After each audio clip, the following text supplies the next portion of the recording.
Hello, this is Senator Joe Nicola, and it is Wednesday, February 12th.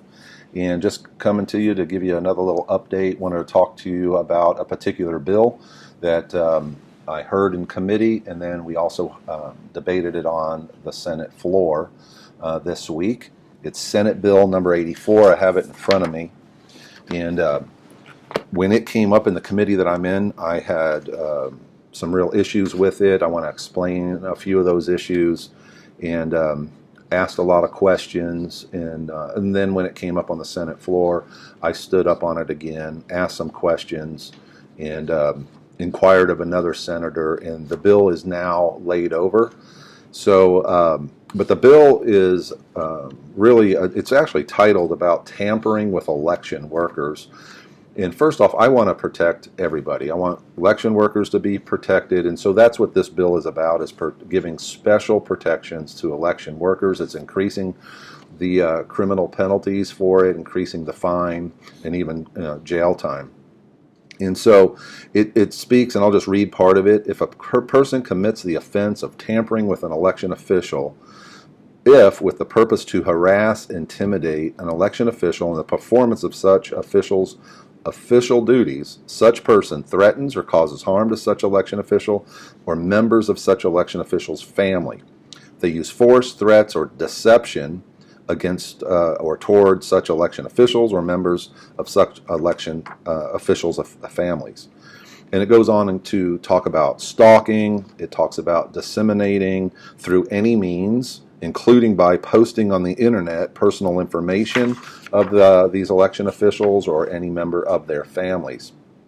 And so there's a lot of, in my opinion, a lot of unintended consequences that could happen.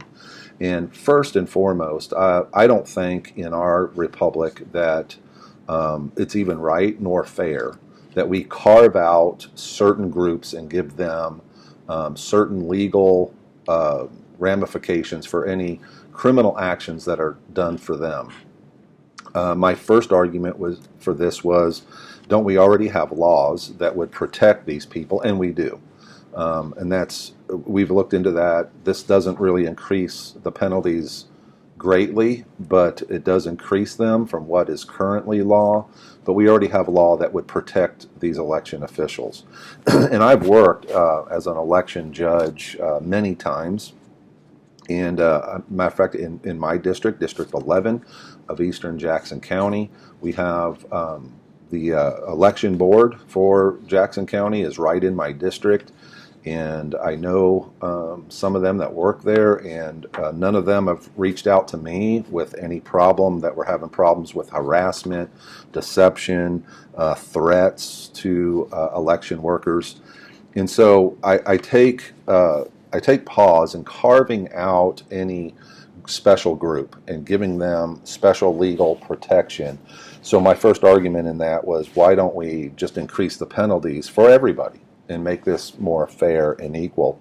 And then we have some of these words that that I mentioned here, like harass. I mean, how are we going to define harassment? It says, or alarm such an election official. I mean, an election official causing them alarm, like how do you define that? So there's a lot of vague words here. And when we talk about disseminating through any means, including by posting on the internet, I see this as an encroachment on our First Amendment rights. I think that we should be able to criticize anybody, with government workers, election officials. I don't think we should be getting physical. I don't think we should push, shove, hit, and the threatening violence in any way like that. And they should be protected most certainly for that. I don't agree with the stalking part of it. But if we just post things on the internet that maybe have their family, I used on the floor when I stood up, I used the example when I was working as an election judge, that we would take pictures of our group inside the polling place, and I would post it on my Facebook page, typically when the election is over. I would post it with that group of people. And what if one of them, for whatever reason, didn't like that I posted it or was mad at me for whatever reason? Can I now be criminally liable? So I think there's a lot of ambiguity here, and possibly some unintended consequences that could occur. So as I said, that's why I didn't like the bill. That's why I stood up on the floor about it, and another senator kind of took over, and this bill is laid over. And we're now seeing this very same language in another bill that came through a committee. So it's something that is being pushed out there, and I think that it could be potential problems. So we're going to work with the bill sponsor and create something that I think we could all live with a little better, that would protect people from physical harm and physical violence. But I think we need to stay away from some of these words, because we don't want to we don't want to give anybody, especially government people, government workers, elected officials, any special protections to where it would limit us from even giving our opinion or criticizing. That's not the way our republic is designed, and so I want to protect them for the people for that. So anyway, that's just a little bit of an update why I stood up on it, why I voted no for this bill in committee, and it's now laid over, but we'll keep an eye on it. If you have any questions, please reach out to me. Please check our website. It's senatorjoenicola.com. All the contact information is there. You can sign up for our digest, which is our blog that we try to get out every week. There's also a spreadsheet there that has all the votes up to date, and what we voted on, or how I voted, why I voted the way I did.